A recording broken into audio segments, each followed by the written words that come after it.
Voilà la deuxième partie de mon voyage à vélo de plus de 6000 km. Dans celle-ci, je termine la redoutable route 389. Bon visionnage. Il est 5h du mat, je me suis réveillé super tôt parce qu'aujourd'hui j'ai eu une très grosse journée. Possiblement une de mes plus grosses journées. Je dois faire 100 km avec 1400 mètres de dénivelé positif, mais sur une route qui n'est pas asphaltée. Ça va monter énormément, encore plus que la journée d'avant-hier. Et c'est ça, je serai vraiment sur du gravier. Donc ça va énormément ralentir ma progression. Il y a des chances que j'arrive pas à me rendre où je veux ce soir. Ce soir où je veux aller, c'est au relais Gabriel. Mais c'est tellement loin et ça va être tellement dur, puis l'effort physique va être tellement intense que déjà je pars super tôt pour essayer d'avoir la première lumière et d'arriver à la dernière quoi. Et si je peux pas, je devrais peut-être faire ma première nuit dans le bois. Le soleil se lève toujours pas. Donc c'est vraiment chiant parce que moi là j'attends pour partir quoi. Et autre truc chiant c'est qu'il commence à pleuvoir. Et tu vas vraiment rien. Un départ sous de rudes conditions donc, pour cette seconde moitié de 3,89. Mais je suis déterminé. J'ai pris une journée de repos hier et je suis prêt à en découdre avec une des parties les plus compliquées de mon voyage.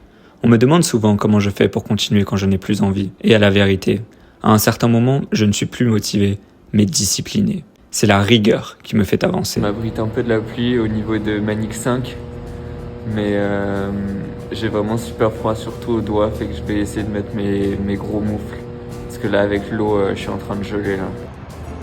Ah, ça c'est la montée de Manix 5 que tout le monde redoute. Et tout le monde m'a dit fais attention, ça va être super galère et tout.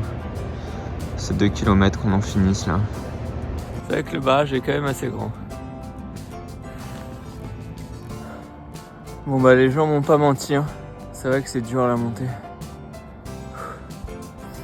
Et ça y est, j'ai passé le barrage, je suis plus haut que le barrage là. Je vois l'étendue d'eau. Elle est là. Yes. Bon, je sais que la côte est probablement pas finie, hein, mais c'est déjà un beau bout. C'est de toute beauté.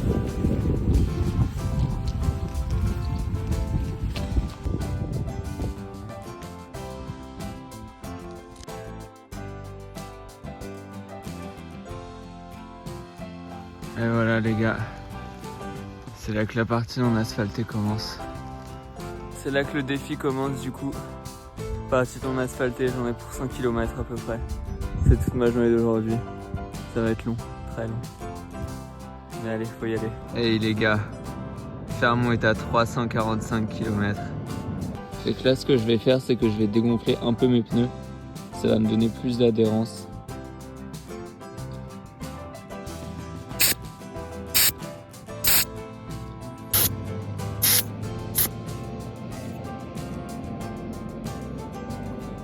Allez là, let's go, faut y aller. Quand je pédale à vélo sur de longues distances, tout devient simple. Au début, je pense à la fatigue, au froid, à la route qui n'en finit pas. Puis ça disparaît. J'entre dans cet état méditatif. Je ne pense plus à rien. Il ne reste que le bruit du vent, le rythme des jambes et la solitude. Le temps passe alors différemment. Il n'y a que moi, la route et le nord qui défilent.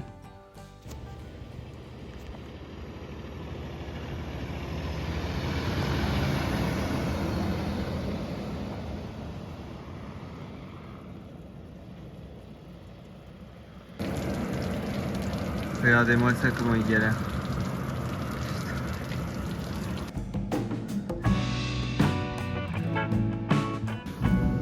Hey. C'est tellement sublime, c'est grandiose de sublime. Je sais pas comment vous décrire, c'est tellement immense, c'est tellement inhospitalier et ça rend la chose tellement profonde.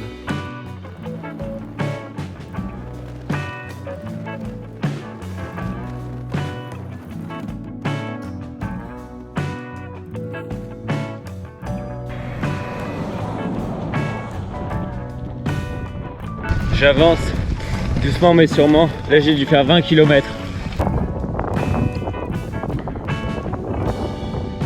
Un peu d'énergie.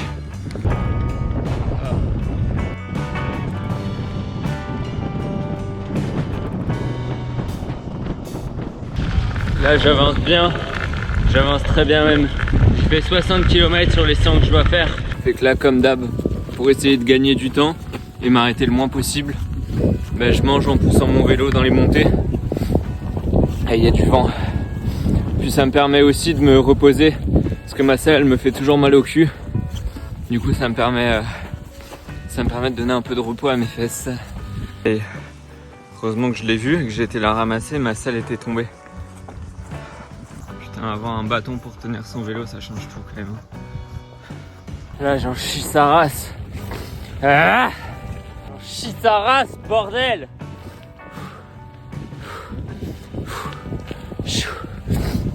Là c'est dur. C'est vraiment dur. Ça veut dire qu'on monte vers le nord. On monte vers le nord. Et c'est fou. Regardez comment il est bien camouflé. Il bouge pas.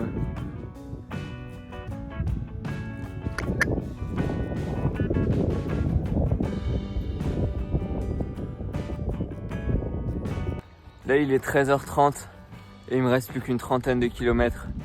Fait que jusqu'ici tout va bien, j'ai vraiment bien avancé.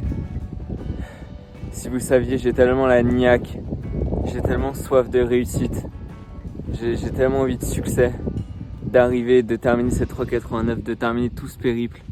Je suis tellement focus sur mon vélo, mais c'est vraiment moi contre moi-même. Puis objectif, finir ce périple quoi, réussir. J'ai tellement faim, j'ai les crocs, mais si vous saviez, j'ai vraiment trop les crocs de succès. Puis là, le truc, c'est que c'est super dur, vraiment, j'en chie. Mais d'un autre côté, j'ai choisi d'être ici et je suis tellement bien là. Enfin, je suis vraiment aligné avec moi-même et en adéquation avec ce que je suis et ce que je veux faire. Je suis en plein dans l'aventure et j'aime ça et c'est magnifique. Là, je vois cette route à perte de vue en face de moi. Enfin, ça me régale, regardez. Et c'est vrai. La 389, c'est une route magnifique qui t'emmène loin de tout. Plus tu montes, plus tu t'enfonces dans la forêt. Les villages disparaissent et le silence s'installe. Regardez-moi ces côtes. Le paysage devient brut, puissant, intimidant. Comme si tu entrais dans un territoire qui n'appartient plus vraiment aux hommes. Et c'est exactement ce que je suis venu chercher. Être là où l'homme n'a pas sa place. Là c'est sketchy. C'est fucking sketchy. Oh putain. C'est très grosse montée là. Celui-là je l'attendais. 300 km. 300 km de fait déjà sur la 389. Il m'en reste 300, je suis à la moitié. C'est pas nous à dire que j'ai fait la moitié. Maintenant tout ce que je vais rouler ça va me rapprocher encore plus de Fermont et de mon objectif. C'est fou, putain.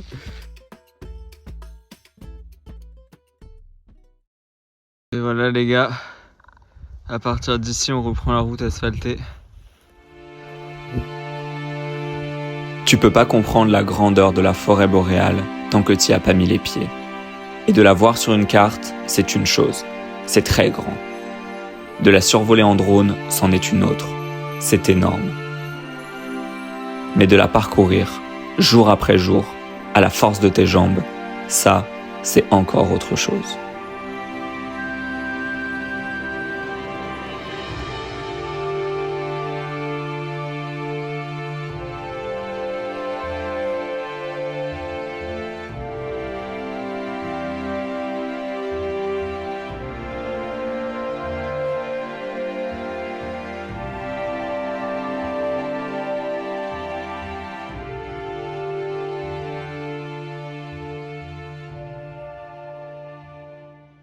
La route est magnifique, je vous montre.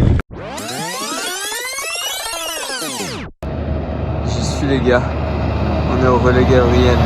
Quand je suis arrivé au relais Gabriel, j'ai été extrêmement mal reçu par la gérante. J'avais roulé 100 km, il faisait moins 5 degrés cette nuit-là. Je suis arrivé, j'ai demandé si je pouvais prendre une douche. Elle m'a dit non, si tu veux, tu vas dans le lac. Puis elle m'a dit pour louer une chambre, c'est comme 200 pièces et tu t'auras pas de salle de bain. Mais heureusement, juste à côté, il y a les gars de la construction. Et eux, ils ont été trop sympas, ils m'ont offert une douche, genre ils m'ont laissé rentrer dans leur bâtiment. Puis j'ai pu prendre une douche, donc c'est vraiment trop nice. Et ils m'ont même autorisé à mettre ma tente à côté d'eux. Comme ça, je suis proche de l'activité. Franchement, un grand merci à eux parce qu'ils m'ont vraiment sauvé. L'autre, la gérante du relais, elle m'aurait laissé pour mort au bord de la route. Donc c'est ça, là je suis très fatigué, je vais aller me coucher parce que demain j'ai encore une grosse journée. Puis c'est ça, je vous dis à demain et bonne nuit.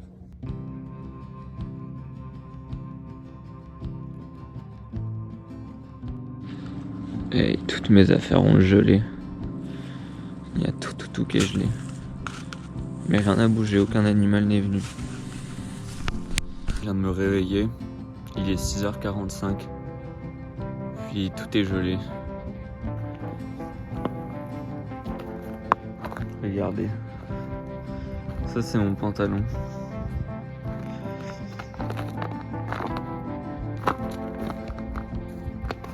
Je vous dis qu'il fait froid, c'est qu'il fait vraiment froid là. Il a fait négatif cette nuit.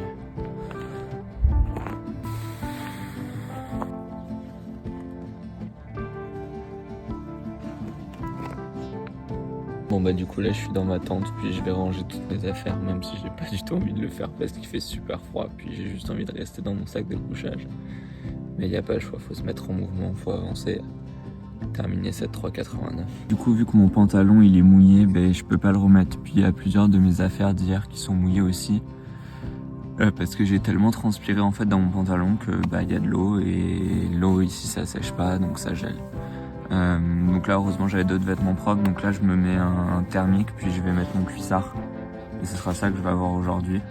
Et le haut j'ai mis pareil un autre t-shirt thermique que j'avais et un autre t-shirt manche longue par dessus. Mais très important d'avoir toujours des vêtements secs parce que sinon t'es dans la merde. Et ça j'ai toujours pas trouvé de technique, mais mon sleeping bag toujours le matin au réveil il est humide. Je sais pas, mais j'ai l'impression que ma cheville va un peu mieux. En tout cas, j'arrive à la bouger, mais je vais quand même continuer à la strapper. Comme ça, ça lui fait pas faire d'efforts. Là, le problème, c'est que je peux rien toucher. Tout est vraiment gelé. Puis, la seule paire de gants avec laquelle je peux, c'est mes moufles. Mais du coup, c'est des moufles. Parce que mes autres gants, où je pourrais être habillé avec mes doigts, mais ils sont pas étanches.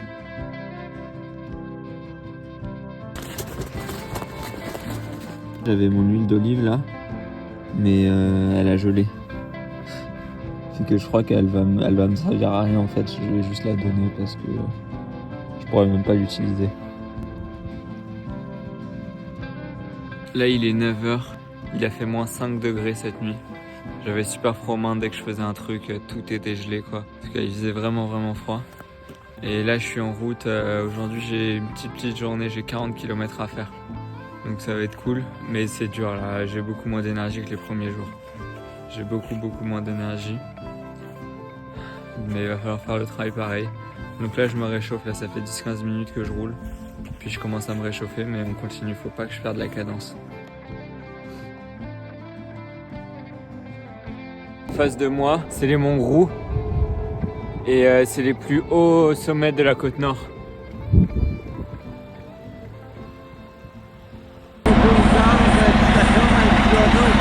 Non t'inquiète, c'est gentil. Ça va aller, ça va me donner du fuel. Merci beaucoup.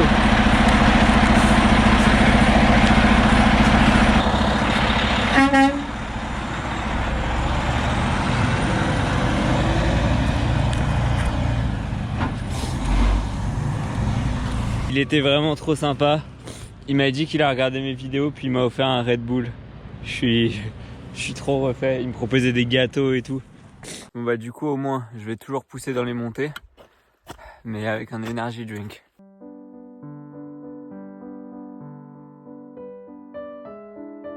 Voilà la station Wapchka. Il y a quelque chose qu'on sous-estime mais qui est vraiment dur pour le corps, c'est qu'en montée j'ai super chaud. Là je monte en température, je sue, j'ai vraiment chaud. Puis là il y a la descente, et la descente il fait froid, le vent est froid. Là mon corps il régule et il essaye de me réchauffer. Et en fait je suis tout le temps entre trop chaud et trop froid. Et ça m'utilise énormément d'énergie. Ça m'utilise beaucoup d'énergie, je le sens. C'est dur de réguler sa température. Le réservoir Manicouagan. Donc là je suis bien arrivé au niveau du kilomètre 365. Ce qui est trop bien c'est qu'il y a du wifi ici. Donc c'est un grand stationnement. Je vais poser ma tente vers là-bas. Et il y a même une cabine téléphonique au cas où j'ai besoin. Le seul truc chiant, c'est qu'il y a une poubelle avec de la bouffe. Mais bon, elle est bien fermée, puis je vais me mettre plus loin au cas où il y a des animaux qui viennent. Fait que là, je suis chez Guy Boudreau et c'est un ermite qui vit ici dans la forêt boréale depuis les années 90 à peu près. Puis là, c'est fou, il a tout construit tout seul, tout son campement. Et lui, ce qu'il fait, c'est des expéditions. Fait qu'il emmène le monde en expédition et il a fait plusieurs aventures aussi dans le Grand Nord canadien. Donc là, c'est vraiment une personne avec de l'expérience.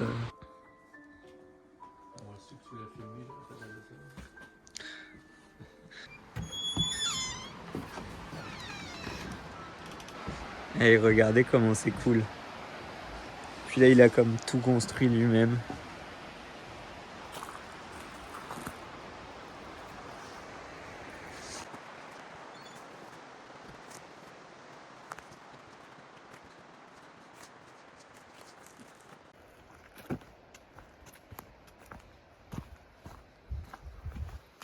Donc là, pour ce soir, je vais aller prendre mon eau dans la rivière. Et on va essayer de démarrer un feu pour se faire à manger avec le feu. Fait que là, du coup, j'ai attaché mon vélo et j'ai laissé que la nourriture dessus. Je l'ai attaché, j'ai mis la petite cloche ici au cas où il y a besoin. Et que là, s'il y a un animal qui vient jouer, je le saurai. Puis il est attaché. L'heure est venue de faire mon feu. Toujours un défi, jamais sûr que ça va prendre. Mais j'ai l'impression qu'avec l'expérience, je m'améliore un peu. Le feu, c'est vraiment bien car c'est multifonction. Ça te réchauffe, ça repousse les animaux et ça te permet de cuisiner. Alors quand tu peux en faire un, il faut en faire un.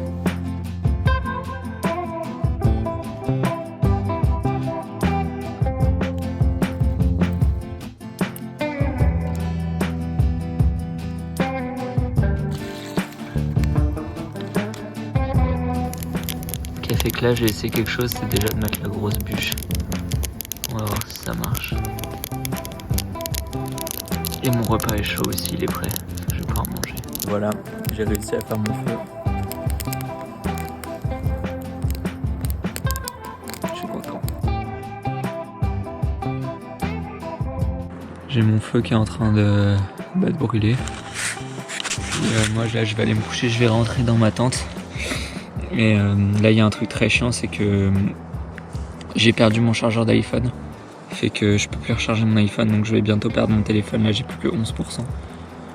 Je pense que je l'ai oublié, c'est vraiment chiant. Donc c'est ça, là il me reste à peu près 2 jours pour aller jusqu'à Fermont, mais sans tel ça va être galère. Là il est 5h du mat, on est le jour 20. Je vous filme avec ma GoPro parce que j'ai plus de téléphone. Il me reste 2 jours pour aller jusqu'à Fermont. Fait qu'aujourd'hui j'ai une grosse journée, c'est pour ça que je me lève à 5h du mat pour tout plier mon camp et avoir la première lumière. J'ai 115 km à faire. Puis je vais essayer d'aller jusqu'à la mine de Fire Lake. Et apparemment on m'a dit qu'il y avait des hommes qui campaient en permanence là-bas, la mine de Fire Lake. Fait que je vais essayer de leur demander si je peux camper là-bas et peut-être avoir une douche chaude, ça serait génial. Bon j'ai voulu essayer le sac poubelle mais ça a pas du tout fonctionné. C'est même encore pire parce qu'il y a plein d'eau qui est emprisonnée à l'intérieur. Donc je referai pas ça, c'est pas une bonne idée. Et voilà. Je sais pas si on voit à quel point tout est gelé.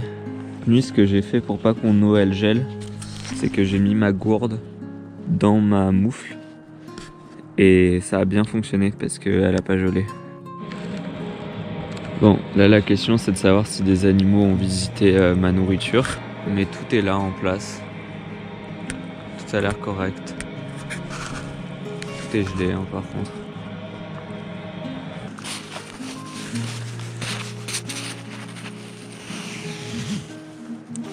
Et voilà hein. Doucement mais sûrement ça commence à prendre forme. On mange tout petit à petit. Puis ça va finir par s'éclaircir.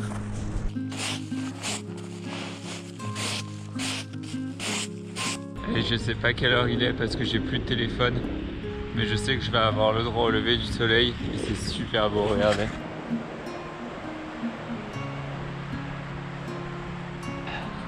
Il fait froid hein. Il fait vraiment froid. Je vais me réchauffer là avec le vélo mais ça me prend toujours 20 minutes. Surtout les pieds et les mains, les extrémités quoi.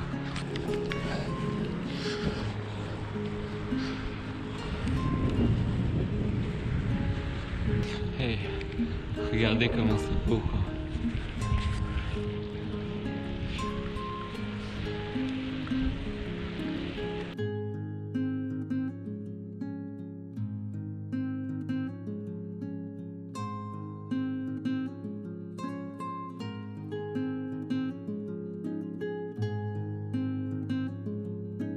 C'est l'heure de la pause, mais vu que tout est gelé, il faut que je prenne les barres d'abord. Il faut que je les mette dans mon manteau.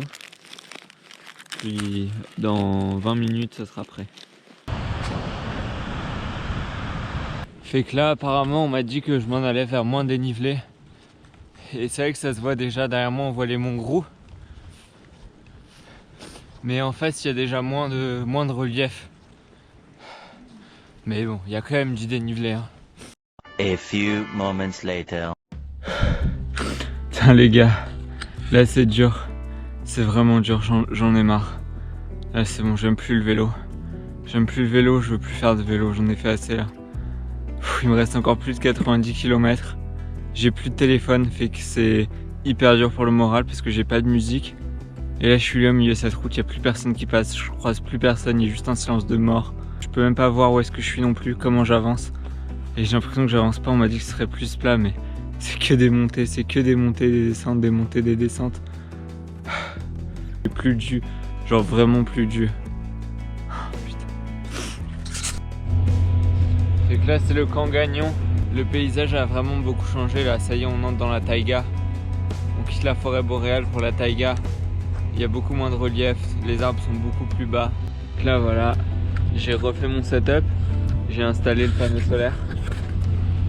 Parce que tant qu'il fait beau, on va essayer de prendre du soleil. Et ça là, le drapeau et la plaque commémorative, c'est l'ancienne ville de Gagnon. Gagnon, c'était une ville dans les années 80, je crois. Et ils ont rasé toute la ville quand le prix s'est effondré. Il n'y avait pas la route qui y accédait, fait que c'était une ville qui avait un aéroport, puis on arrivait par avion. Et ils ont tout rasé. Ils ont juste laissé les égouts et les trottoirs, mais il n'y a plus rien là. Je suis au kilomètre 400. Plus que, ou encore, 80. Il y a un panneau comme ça tous les 2 km. Si vous savez comment c'est long tous les 2 km.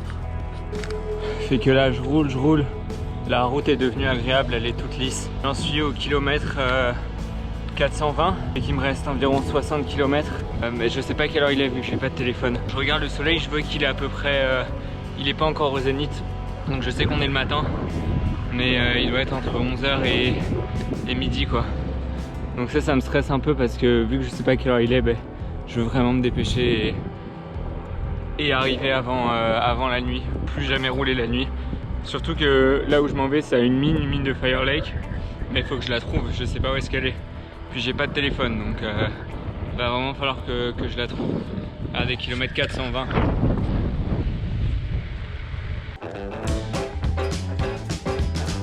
Allez mon homme, avance, continue, on lâche rien. T'y es presque, enfin pas presque, mais t'avances quoi. C'est l'essentiel, faut que tu continues dans tous les cas.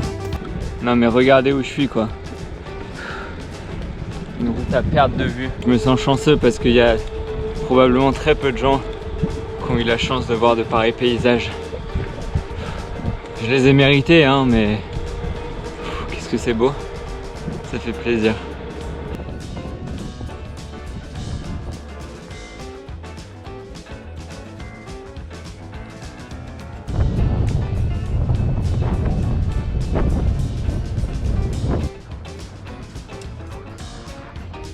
Voilà, doucement mais sûrement j'avance.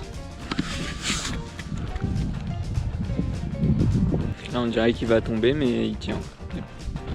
Et là il recharge bien. Il me reste 30 km avant d'aller jusqu'à la mine de Fire Lake. J'espère qu'ils vont m'accepter là-bas. Et regardez vraiment comment le paysage a changé. Comment les arbres sont plus petits. Allez, normalement là il me reste plus que 15 km, quelque chose comme ça. Mais après il y a 2 km pour rejoindre le campement où sont les hommes. Je pense que je la vois en face. La grosse tour en ciment là. Je pense que c'est ça la mine. Ça c'est le chemin de fer dont on m'a parlé. Et là c'est ça. Là je pense que c'est le site de la mine. Et bon, on m'a dit tu continues tout droit à peu près 2 km. S'il me propose une douche chaude, ça serait trop bien. S'il me propose un repas, c'est encore mieux. S'il me propose de dormir à l'intérieur, là, ça se trouve ils vont juste me dire non, t'as rien à faire là, casse-toi. Mais j'espère pas quand même. J'arrive en paix. Pour le campement, faut que je continue tout droit. C'est ce qu'on m'avait dit. Ok les gars, on se rapproche là. C'est juste là.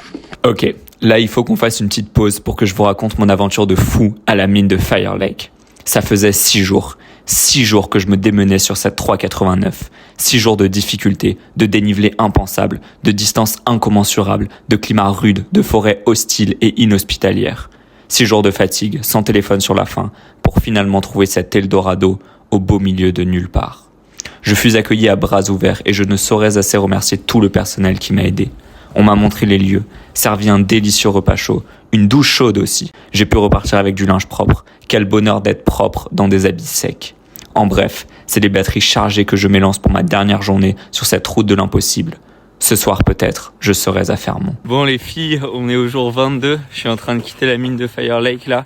Après un bon petit déjeuner, une bonne nuit au chaud. J'ai pu faire tout mon linge. Fait que c'est ça. Là aujourd'hui j'en ai pour 90 km à rouler sur une route non asphaltée. Mais je repars plein d'énergie, puis c'est ma dernière ligne droite sur la 389. Fait que je me sens bien là, je me sens vraiment bien. Et encore merci à tous les gens de la mine.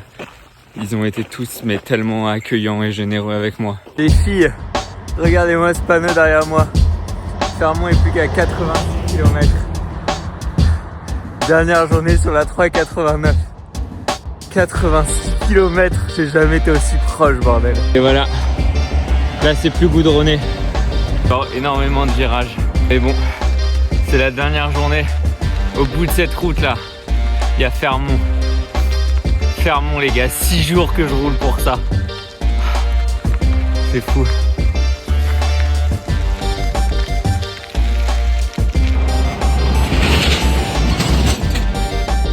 Dans cette région, sur la côte nord, toute cette zone, ça tourne autour des mines. Il y a la mine de Fire Lake, il y a la mine de Mont White, il y a la mine de Fermont. Et toute l'économie est tournée autour de ça. Donc les routes ont été construites pour ça. La voie de chemin de fer sert à ça.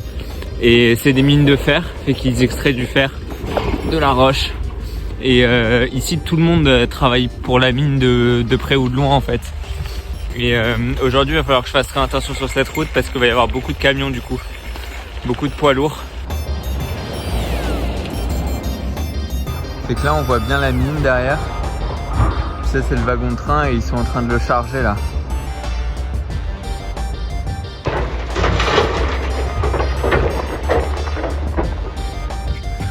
Premier croisement de la voie de chemin de fer.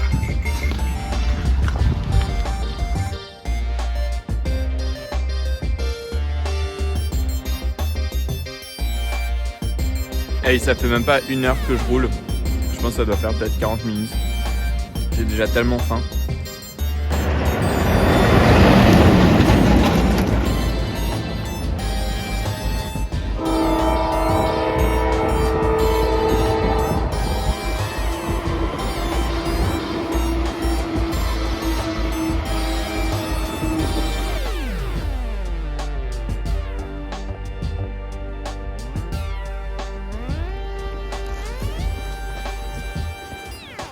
Je suis au kilomètre 522, il me reste 50 km à faire. La route est vraiment en mauvais état, ça fait que je mets beaucoup de temps à progresser. Ouais. Ouais. Nice. La jeunesse n'est pas une période de la vie, elle est un état d'esprit, un effet de la volonté, une qualité de l'imagination, une intensité émotive. Une victoire du courage sur la timidité, du goût de l'aventure sur l'amour du confort. On ne devient pas vieux pour avoir vécu un certain nombre d'années. On devient vieux parce qu'on a déserté son idéal. Les années rident la peau, renoncer à son idéal ride l'âme. Les préoccupations, les doutes, les craintes et les désespoirs sont les ennemis qui lentement nous font pencher vers la terre et devenir poussière avant la mort. Jeune est celui qui s'étonne et s'émerveille. Il demande comme l'enfant insatiable. Et après ? Il défie les événements et trouve de la joie au jeu de la vie. Vous êtes aussi jeune que votre foi, aussi vieux que votre doute, aussi jeune que votre confiance en vous-même, aussi jeune que votre espoir, aussi vieux que votre abattement. Vous resterez jeune tant que vous resterez réceptif. Réceptif à ce qui est beau, bon et grand. Réceptif au message de la nature, de l'homme et de l'infini. Si un jour votre cœur allait être mordu par le pessimisme et rongé par le cynisme, puisse Dieu avoir pitié de votre âme de vieillard. D'après Général MacArthur, 1945. Oui, c'est pas mal grand, hein. En tout cas, la 3,89 jusqu'au bout, ça aurait été une route compliquée.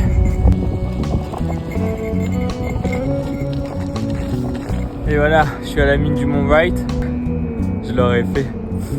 La 3,89. Et voilà, Fermont n'est plus qu'à 16 km.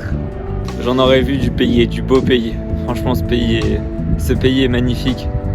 Cette province, ces gens, c'était grandiose. Cette 3,89, c'était grandiose. Vous savez la taille des camions qui transportent le minerai, comment ils sont énormes. Arrivé à Fermont, j'ai eu la chance de croiser Marc, qui est mécanicien vélo et qui a pu faire une petite vérification de ma mécanique. Rien de bien méchant, de l'entretien. Lubrification de la chaîne, regonflage des pneus, et je suis reparti pour un tour.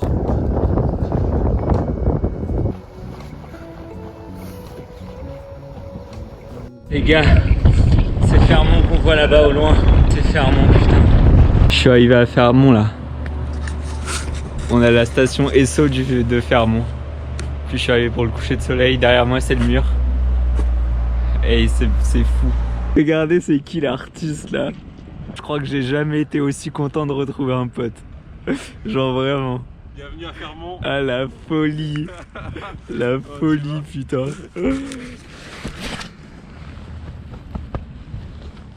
Gars, la 3,89. Oh. Hey, je l'ai fait. Ah ouais, félicitations. Merci. Ah ouais. On va rentrer dans le mur.